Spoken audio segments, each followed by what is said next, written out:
Sri Ram, Jai Sri Ram, Jai Sri Ram. Hello everyone, my name is Gyanendra Kumar. I am biology educator in India.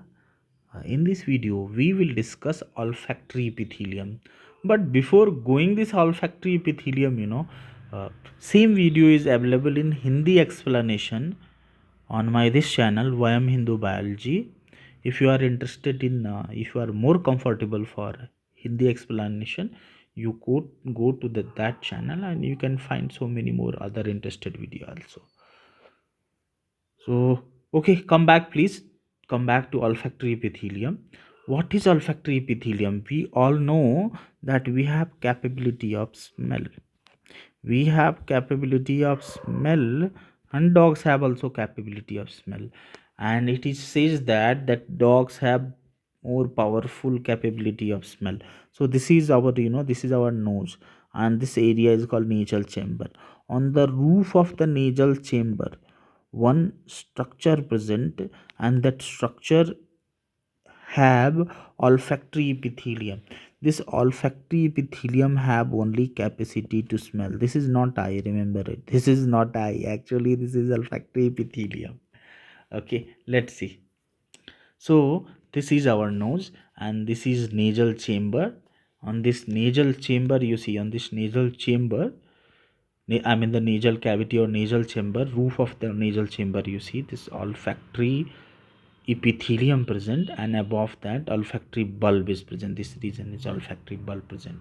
So what they will do, from airborne molecules who have to smell, we are calling it odorant, they will enter inside the nose, and they will enter inside the nose, and they will bind with the olfactory receptor cells present here, and then they will generate impulses. These impulses will go to olfactory bulb, and from olfactory bulb it will go to other centers of the brain. How exactly it's happening, it's interesting to know. Actually, yeah, this is the zoomed structure of olfactory epithelium. This olfactory epithelium, you see, this is olfactory epithelium, and this area is olfactory bulb. So olfactory epithelium, if you'll see, it's covered by a thick layer of mucus, wet mucus. Okay, when odorant molecule come here, they will diffuse into this in this mucus, and this mucus will guide them to reach to their sensory cells. Yes, so odorant, the molecules which we have to smell, that enter into nose. In nose is diffuse into the mucus, on roof mucus diffuse into the mucus, and then it's went to olfactory epithelium. Now in olfactory epithelium, different type of cells are present. First type of cell there is all our supporting cells. This supporting cells will support the the, it's provide physical support plus metabolic support also to olfactory sensory neurons. Yes, and then we have one more type of cell, it's very important, that is called basal cells. This basal cell, is precursor of olfactory sensory neurons. The function of olfactory sensory neuron is only smelling. Okay, they are the neuron which is responsible for smell. So this basal cells, this basal cells, they are only precursor of olfactory sensory neuron. That means this basal cells are kind of stem cell. Actually, see, olfactory sensory neuron is such a type of cell, whose life is just 30 days. Other neuron, they will live whole life, but this neuron, they are torn over, it's going on whole life actually. Okay, so fresh cell will form, then they will replace by other cell, again fresh cell will form, and again they will replaced by other cells. So olfactory sensory neuron precursor are this stem cell, that is basal cell. And then most important type of neuron, is olfactory sensory neuron. This olfactory sensory neuron life is just 30 days. Oh my god. And it is thinnest and slowest type of neuron in our body. Actually, they are unmyelinated neuron. Yes, unmyelinated neuron, if neuron is covered by myelin sheath, we will call it myelinated neuron, and they carry impulses very fast.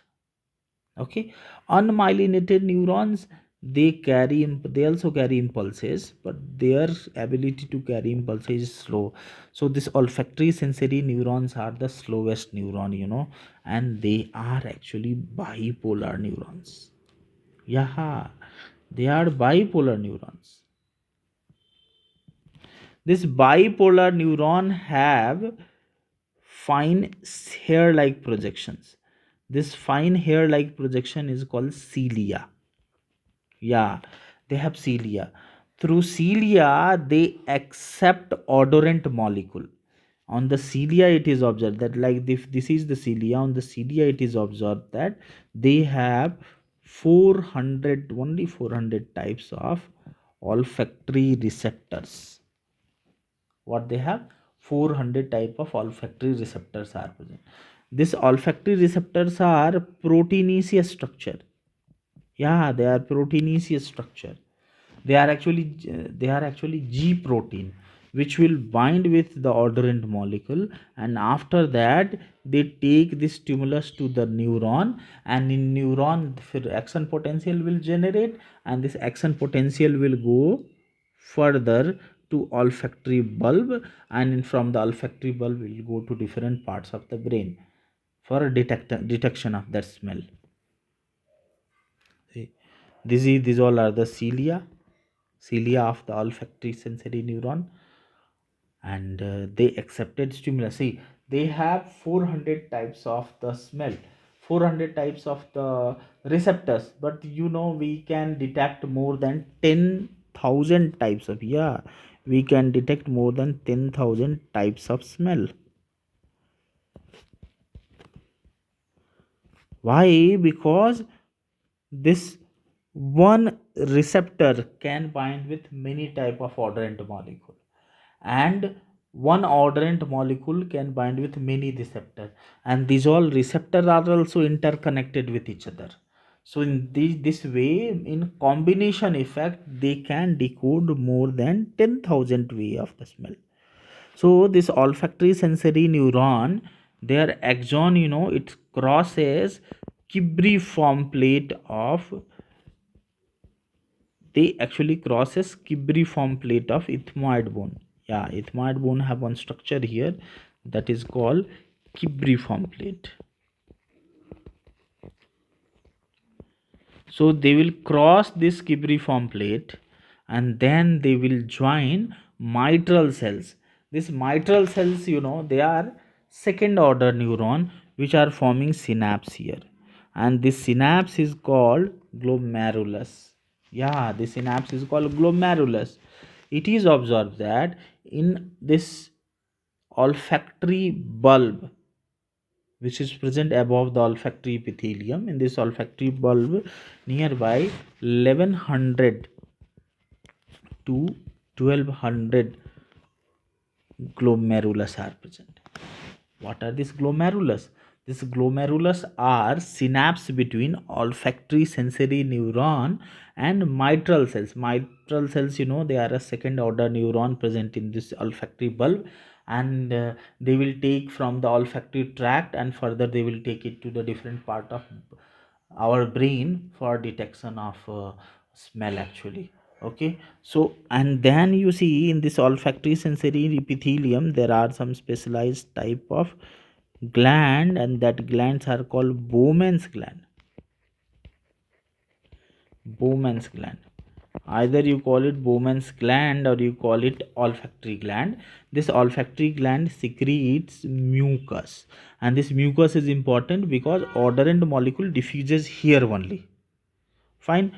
Okay, fine, it's came to, they taken it, and then from this mitral cells they are forming synapse here, and then signal, and that information, that action, through the action potential, the information went to olfactory tract, and from olfactory tract to uh, different parts of the brain. Like this information will go to, yeah, it's this information, it will not cross. Yeah, see here next. this olfactory epithelium. From olfactory epithelium it will come to olfactory bulb, and from olfactory bulb to olfactory tract, and from olfactory tract it will go to cerebral cortex also.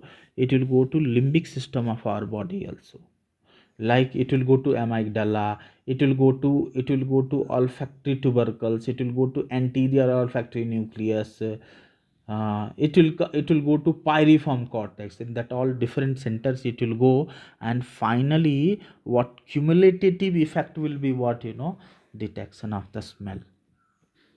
Okay. Now this olfactory sensory neurons are bipolar neuron. The bundle of axon of olfactory sensory neuron, bundle of axon of, this is bundle of axon, right? Their bundle of axon of olfactory sensory neuron is only called cranial nerve first, that is olfactory nerve. Yeah. So the exclusive function of olfactory nerve is detection of smell. Okay. So finally smell was detected to different part of the, finally it was cumulative effect of this all, we detected the smell.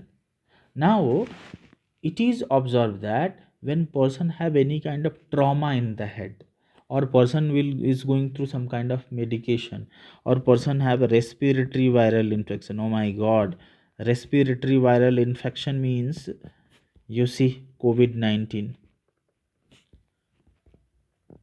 So in this all condition person will lose me smell, and that condition is called anosmia.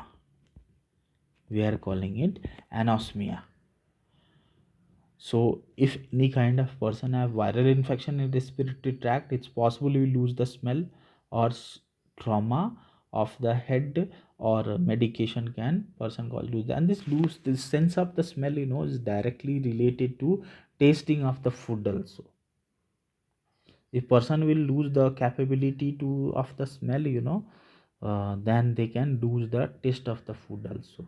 And sometimes this anosmia indicate neurodegenerative disorders like Parkinson's disease. It can indicate that, okay fine, the person is developing Parkinson's disease or Alzheimer's disease. It is observed that in COVID-19 infection, yeah, in COVID-19 infection it is observed that person will lose the smell transiently. So this is what our olfactory epithelium. Remaining we will see in next video. Bye.